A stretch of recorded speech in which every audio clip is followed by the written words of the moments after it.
What is going on, everyone? Welcome to another very exciting episode right here on the MIgardener channel. In today's episode, I'm going to be recapping and kind of bringing you all up to speed where we left off with the last video talking about basil cuttings. Now, in that video, hopefully you all saw it, we talked about how simple it was to root basil cuttings from a mother plant and basically propagate them to create all new plants. There's quite a few questions that came up, and I figured that's why we should just kind of bring you up to speed. Not to mention, these basil seedlings are actually already growing beautiful roots and need to go into the hydroponic setups so that they can start growing for us. So I figured why not just bring you all along for an update on that as well. So I wanted to touch on some questions because we had quite a few of them, and I thought it really generated some really great, interesting conversation in the comment section. So I thought I'd kind of bring some of those to light. The first one that I thought I'd bring to light was kind of on the idea of starting a business. And a lot of people had asked, Luke, what do you think about diversifying your offerings when it comes to, like, if I was to start a greenhouse or a farmer's market stand or something like that, wouldn't diversifying be a good option? And my answer is, when you are starting out, it is far better to specialize. Once you have mastered something and you have a clientele and a customer base, then you can see what else they need that's not being met yet. And that's why I always recommend starting with one thing. A lot of you said, Luke, you can't possibly start a business with just one thing. This video is absolutely bogus. And to that I would say, prove it. Every business that I know of that has been extremely successful, they started and focused on one thing specifically. And as soon as you try to do something for everyone, that's where you can't really put all of your attention into, into the focus that's required to get something correct and master that, and then bring it to market in a way that's going to be value added for someone else. And so that level of focus and attention, you just can't necessarily do it as well if you're just starting out with, tomatoes and peppers and onions and basil and other herbs and all that other stuff. Once you have understood how to properly run a business, as well as the costs that are involved with running a business like that, then you can branch out and expand. But I would recommend starting with one thing, and starting with the most popular thing being basil. The next thing that was brought up that I thought was really interesting was the people that said that basil was really difficult. I had a lot of people that were saying that I was embellishing how easy it was to root basil, because they said that every single time they'd tried it, they had been left with basil that basically started to set root, but then died shortly after. And I think that's more or less a troubleshooting issue than an ease of growing issue. They are extremely easy to grow, but they do not like to be wet all the time. So one of the things that a lot of people make the mistake of is leaving them in wet conditions for too long. You see, when you set your cuttings in wet conditions, they will set root very quickly because they need that moisture to set root. However, once the roots have formed, you do not want them to be exposed to really wet conditions for very long, because that's when the roots actually will form root rot.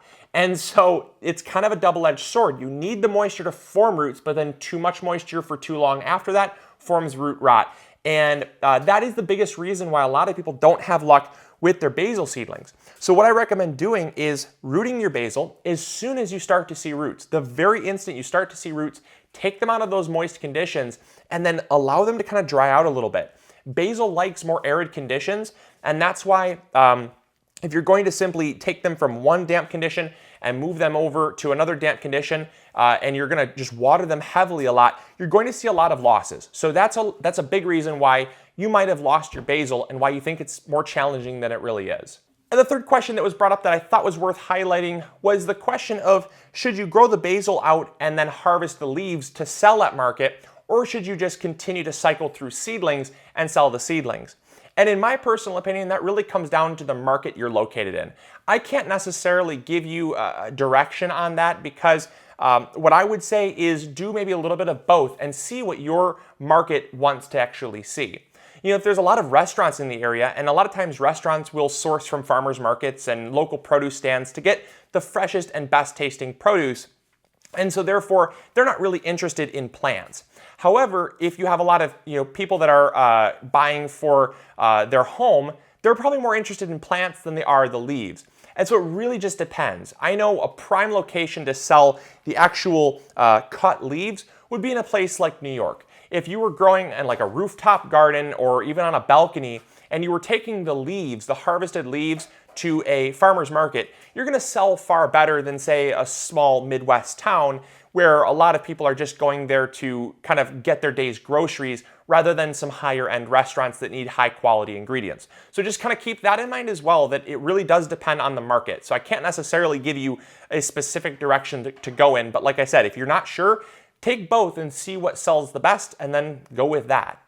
And then with that being said, I really wanted to just kind of show you all an update because I loved those 3 questions. I thought they were really interesting to touch on. And I wanted to also kind of bring you up to speed with the status of these and then get them popped in the hydroponic setup. So I hope you guys really enjoyed those 3 questions. I picked them out. They were ones that had a lot of responses back and forth from people. And I thought, man, those are some really good questions that are being raised. So, and thank you guys so much also for your support on that last video. It was quite a lot different from our normal pace of videos, but a lot of you said that you would love to see more along the lines of making a passion into a business from gardening. And so we might do more of those videos, especially in the off season when content is a little bit hit or miss. So let me know in the comments box below some stuff that you might be interested in, and I'll see if I can make it happen. These basil seedlings are looking absolutely incredible. I was so impressed with how fast they rooted. In fact, these were the fastest to root seedlings that I've ever had. Normally we're looking at right around 5 to 7 days. However, these were right around 4 days to set root. And you can start to see some of the roots poking through right there. It's not as many roots on that one, but there's some where this one's just got one tiny little root fiber there, but that is a root. And there's some here that are really rocking and rolling. I'll show you one that's just crazy. I couldn't believe it. It was just absolutely insane. Look at this one. Yeah, look at that. Look at the roots on that after just 4 days. That is outstanding. There's another one in here that's just kind of blew my mind. This one, last one there. But check that out. Look at that. Focus on that. Look at the roots on that sucker. Wow. That one really excelled. I have no clue why this one did so much better than the rest, but look at all those roots. That's just amazing. So yeah, so these seedlings are ready to go. I'm just gonna pop them out of their rock wool sleeves, and they're gonna be ready to go into the grow systems. Now I do need to be really careful not to shock them too much because basil is a little prone to transplant shock. So I gotta be careful not to shock them too much when I put them in. So I really quickly wanted to talk about what I meant when I said that I didn't want to shock these. You see, these were being propagated on a heat mat at around 85 degrees. And so the rock wool cube itself was around 85 degrees. This water here is about 60 degrees. That's a really big temperature difference. And so I didn't want to move them from an 85-degree environment to a 60-degree environment because that can cause quite a bit of transplant shock. It can even kill the plants if it's too much shock. So what I did to kind of mitigate that risk was I actually unplugged the heat mat about a day prior so that these rock wool cubes, there's no heat anymore. They would basically become room temperature. They would slowly cool over time until they reached the ambient room temperature, which is about 73 degrees. And then what I did was I filled these bins up, these grow bins, I filled them up about 2 days prior so that they could slowly come to room temperature as well. I had to prep these quite a bit further in advance because there's a whole lot more water in these. And so the time that it takes these little cubes to get to room temperature is far quicker than these big tubs. Just kind of keep that in mind. But basically what I want is I want as little of a temperature swing as possible so that these cubes are going into the same temperature environment, basically, like I said, reducing that risk of transplant shock. So that being said, let's get these prepped. I still have to trim off the edges here, just trim off the edges, and yeah, it works just fine. So it's not too big of a deal. Just throw those in there and they're ready to grow. All right, next one. These are super simple, so check this out.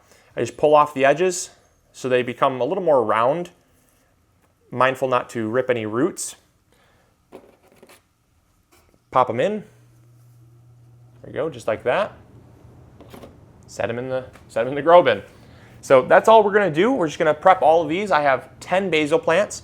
And a lot of you asked what I'm growing them for. What am I growing 10 basil plants for? Well, I'm actually growing them for my pizzeria. A lot of you have